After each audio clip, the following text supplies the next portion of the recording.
ठीक है, बाहर जितने भी पर्पल के अंदर आपको नजर आ रहे हैं सारे सोडियम आइंस हैं, बहुत ज्यादा कॉन्सेंट्रेशन है सोडियम आइंस की। और पोटेशियम को अगर आप कंपेयर करें येलो में तो बहुत ही कम है। ठीक है, अगर यहाँ से कुछ सोडियम देखो अंदर मूव कर भी रहे हैं तो यहाँ पे स्टिल सोडियम आइंस की बहुत ज्यादा कॉन्सेंट्रेशन है। ठीक है, तो अगर यहाँ से ये गेट ओपन रहता भी है तो बाहर से ही अंदर मूव करेंगे सोडियम आइंस, अंदर से बाहर नहीं मूव करेंगे। क्यों नहीं मूव करेंगे? देखो अंदर सोडियम आइंस की कॉन्सेंट्रेशन बहुत ज्यादा कम है। ठीक है, तो ये कभी भी अगेंस्ट द कॉन्सेंट्रेशन ग्रेडियंट तो नहीं ना मूव करेंगे। हर चीज हायर कॉन्सेंट्रेशन से लोअर कॉन्सेंट्रेशन की तरफ मूव करती है, और सोडियम आयन की हायर कॉन्सेंट्रेशन है आउटसाइड ऑफ द सेल। और पोटेशियम की अगर हम बात करें तो potassium will move from higher concentration to lower concentration. क्यों? तो अगर पोटेशियम जैसे ही पोटेशियम गेट्स ओपन होंगे तो इस वजह से जो पोटेशियम है वो अंदर से बाहर मूव, यानी कि जब रीपोलराइजेशन करवानी है तो sodium will not move out, उसको जबरदस्ती मूव करवाना पड़ेगा थ्रू सोडियम पोटेशियम पंप। ठीक है, ये जो आपको नजर आ रहा है ये सोडियम पोटेशियम पंप है बेसिकली। इसमें जबरदस्ती 3 सोडियम आइंस को बाहर भेजा जा रहा है और 2 सोडियम आइंस को अंदर लेकर जाया जा रहा है। इसीलिए हमें सोडियम पोटेशियम पंप की जरूरत होती है, क्योंकि सोडियम अपनी ओन पर बाहर से अंदर से बाहर नहीं जाता। अब क्लियर हुई है बेटा ये बात?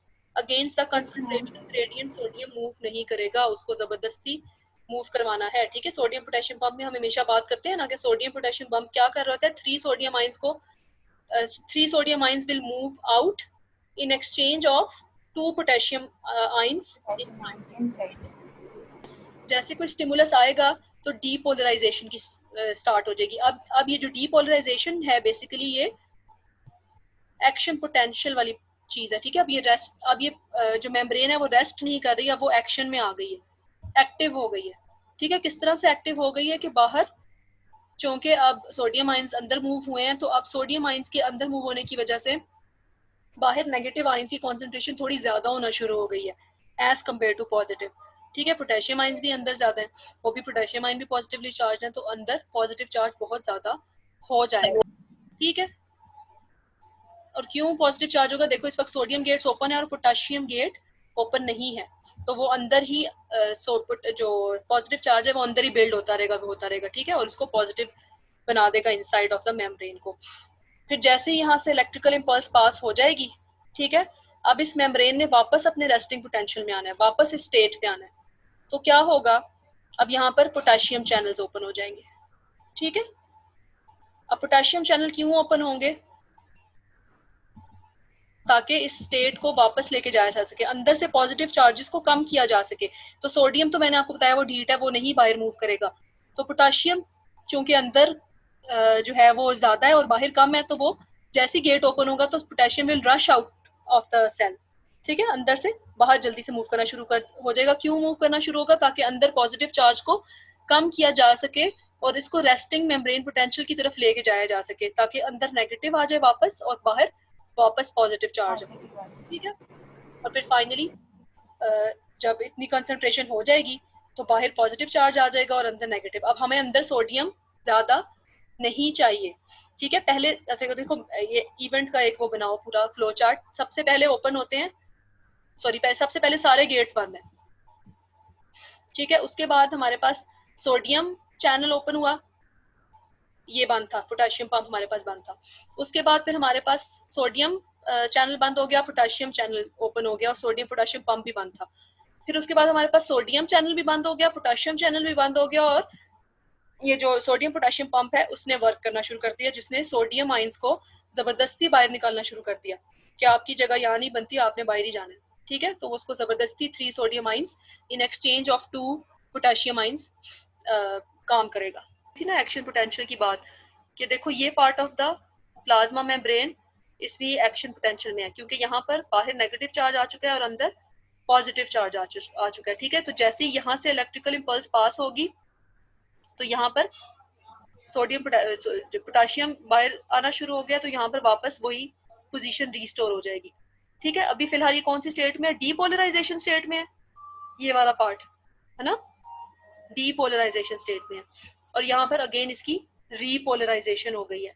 पूरी प्लाज्मा मेम्ब्रेन का चार्ज चेंज नहीं हो जाता, थोड़े थोड़े पार्ट में आहिस्ता आहिस्ता नर्व इम्पल्सेस जो हैं वो गुजरती हैं, ठीक है, वेव्स में गुजरती हैं, आप समझ लो वेव्स में गुजरती है, ठीक है। अब जैसे ये यहाँ से आगे मूव करेगा, देखो आगे मूव किया, नर्व इम्पल्स या इलेक्ट्रिकल सिग्नल आगे मूव किया, अब यहाँ पे नेगेटिव आ गया, यहाँ पे पॉजिटिव चला गया। जैसे यहाँ पर यहाँ से आगे मूव करेगा, ये वापस अपनी जगह पर रिस्टोर हो जाएगा, ठीक है। तो ये जो पूरा ग्राफ है ना, ये हर part of the plasma membrane के हर पार्ट पे ये ग्राफ रिपीट हो रहा होता है, ठीक है। पहले डीपोलराइजेशन होती है, फिर मेम्ब्रेन की रीपोलराइजेशन होती है। अच्छा, यहाँ पर एक हाइपर पोलराइजेशन की स्टेट भी है।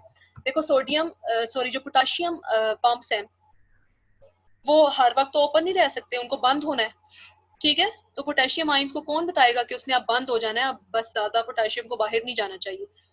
वो जब बहुत ही कम होना शुरू हो जाएगा ना प्लाज्मा मेम्ब्रेन की ये क्या कहना चाहिए पोटेंशियल, जैसे ये -70 जो है ना, इसमें आपको देखो बिल्कुल स्ट्रेट लाइन नजर आ रही है, इसको हम कहते हैं रेस्टिंग मेम्ब्रेन पोटेंशियल। जब रेस्टिंग मेम्ब्रेन पोटेंशियल होता है तो -70 मिली वोल्ट इसकी वैल्यू होती है। अगर आप इसके साथ वोल्ट मेम्ब्रेन के साथ वोल्टामीटर कनेक्ट करो ना, तो आपको पता लगता है कि इसकी जो वैल्यू है वो -70 मिली वोल्ट है। मेम्ब्रेन का पोटेंशियल इस वक्त होता है -7 रेस्टिंग स्टेट में। फिर जैसे स्टिमुलस आता है, ठीक है, तो उसका ये चेंज होना शुरू हो जाता है और कहाँ तक जाता है, पीक +30 मिली वोल्ट तक जाता है जैसे डीपोलराइजेशन होती है, ठीक है। अब देखो डीपोलराइजेशन से वापस रीपोलराइजेशन होनी है, तो उसके लिए सिग्नल क्या है, +30 मिली वोल्ट। +30 मिली वोल्ट से ऊपर नहीं जा सकता आपका ये जो वो क्या है मेम्ब्रेन पोटेंशियल, ठीक है। तो ये जो +30 मिली वोल्ट है बेसिकली वो इसके लिए स्टॉप पॉइंट है कि इससे ऊपर आपने नहीं जाना। तो ये इसको वापस मेम्ब्रेन को कहता है कि अब आपका रीपोलराइजेशन का टाइम आ चुका है, अब मजीद आपकी जो सोडियम गेट्स हैं वो समझ लो कि सोडियम गेट्स जो हैं वो बंद हो जाने चाहिए। At this peak sodium gates बंद हो जाते हैं, ठीक है। और यहाँ पर अब पोटेशियम गेट्स ओपन हो गए हैं रीपोलराइजेशन में। देखो ना डीपोलराइजेशन में क्या हो रहा था, सोडियम गेट्स ओपन थे ना, ये सोडियम गेट्स ओपन थे ना डीपोलराइजेशन में, ठीक है। Yes. तो देखो पीक पर जा रहे हैं, पीक पर यहाँ पर यहाँ पे आके सोडियम गेट्स को कहा जाएगा कि now you have to close, सही है। आप समझ लो कि +30 मिली वोल्ट जो है वो एक सिग्नल पॉइंट है या इनहिबिटिंग पॉइंट है सोडियम चैनल्स के लिए कि अब उनको बंद हो जाना चाहिए, अब वापस मेम्ब्रेन को अपनी रेस्टिंग पोटेंशियल में जाना है। तो यहाँ पर इस पीक पर सोडियम गेट्स बंद हो जाएंगे। फिर और उस वक्त जब सोडियम गेट्स बंद हो जाते हैं तो कौन सा गेट ओपन होता है रीपोलराइजेशन स्टेट में, Potassium. Potassium, Potassium gate. ठीक है। पोटेशियम गेट ओपन रहेंगे, ओपन रहेंगे, ओपन रहेंगे, इतनी देर तक ओपन रहेंगे कि -70 मिली वोल्ट से भी नीचे आ जाएगा, यानी कि -70 मिली वोल्ट जो कि रेस्टिंग मेम्ब्रेन पोटेंशियल यानी कि इसकी जो थ्रेशोल्ड वैल्यू है उसको इट शुड बी -70। लेकिन अब देखो ये नीचे मूव हो गया, -70 से भी नीचे जाता जा रहा है इसका मेम्ब्रेन का पोटेंशियल। तो finally this is the point where information will be passed that potassium gates should be closed now, ठीक है। इस पॉइंट पे जैसे इसकी पीक थी सोडियम गेट्स के लिए, इसकी पीक है हाइपर पोलराइजेशन स्टेट जो होती है वो है हमारे पास जब सोडियम गेट्स को बंद होना है, ठीक है। अब जब सोडियम गेट्स बंद हो जाएंगे तो फिर क्या होगा, वो सोडियम पोटेशियम पंप अपना काम करना शुरू कर देगा और फाइनली उसको ऊपर ले जाता रेस्टिंग मेम्ब्रेन पोटेंशियल पर ले जाएगा, फाइनली रेस्टिंग स्टेट में आ जाएगी, ठीक है। ये वाली स्टेट हाइपर पोलराइजेशन, यानी कि सोडियम गेट्स इतनी देर तक ओपन रह गए हैं कि अब अंदर जो है वो बाहर बहुत ज्यादा सोडियम आयंस मूव करना शुरू हो गए हैं, ठीक है। तो हमने -70 मिली वोल्ट पर उसको स्टेबल करना है। फिर अगेन तो यहाँ पे सोडियम गेट्स बंद हो जाए, सॉरी पोटेशियम गेट्स बंद हो जाएंगे और फिर सोडियम पोटेशियम पंप अपना काम करना शुरू करेगा और फिर फाइनली उसको रेस्टिंग मेम्ब्रेन पोटेंशियल पर लेकर जाएगा। क्लियर। डीपोलराइजेशन में सोडियम गेट्स ओपन, रीपोलराइजेशन में potassium gates open and hyper polarization state में कौन वर्क कर रहा है, sodium potassium pump is working, ताकि मेम्ब्रेन के पोटेंशियल को -70 पर लेकर जाया जा सके। एक और इम्पॉर्टेंट बात यहाँ पर ये देखो, आपको ये लाइन नजर आ रही होगी, दूसरी डायग्राम में दिखाती हूँ उसमें ज्यादा क्लियर हो शायद, इसमें नहीं है। ये देखो यहाँ पे लिखा हुआ है थ्रेश होल्ड, ठीक है। थ्रेश होल्ड का क्या मतलब है, बेसिकली जो भी स्टिमुलस आया है ना उसको इतना स्ट्रॉन्ग होना चाहिए कि वो एक्शन पोटेंशियल जनरेट करवा सके।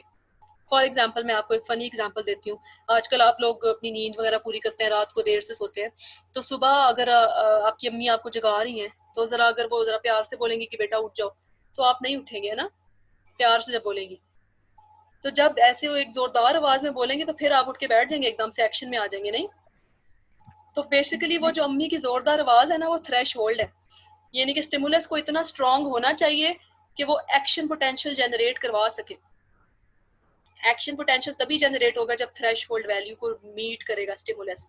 कोई भी स्टिमुलस आता है तो उसको इस थ्रेश होल्ड वैल्यू को मीट करना चाहिए, फिर ही ये एक्शन पोटेंशियल होता है, ठीक है? यानी कि फिर ही ये डीपोलराइजेशन स्टेट आएगी, वरना ये डीपोलराइजेशन स्टेट नहीं आएगी। तो ये थ्रेश होल्ड जो है वो उसका स्टिमुलस को थ्रेश होल्ड वैल्यू तक जाना चाहिए, जोरदार होना चाहिए स्टिमुलस को।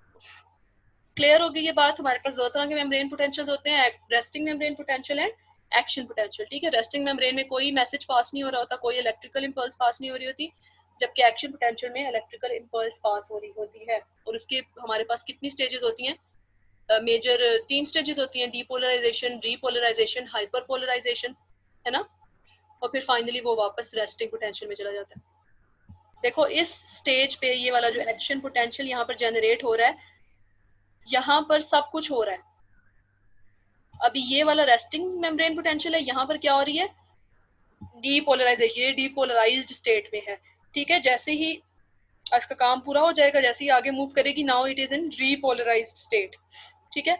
और इसी में हाइपर पोलराइजेशन स्टेट भी आ जाती है, और finally it is in resting membrane potential. यानी कि रेस्टिंग मेम्ब्रेन पोटेंशियल पर वापस लाने के लिए hyper polarization is very necessary. क्यों? क्योंकि पोटेशियम गेट्स तभी बंद होंगे जब उनको सिग्नल मिलेगा, जब उनको बताया जाएगा कि आपने क्लोज हो जाना है, ठीक है? क्लियर हो गई ये बात? Depolarization, repolarization and hyper polarisation.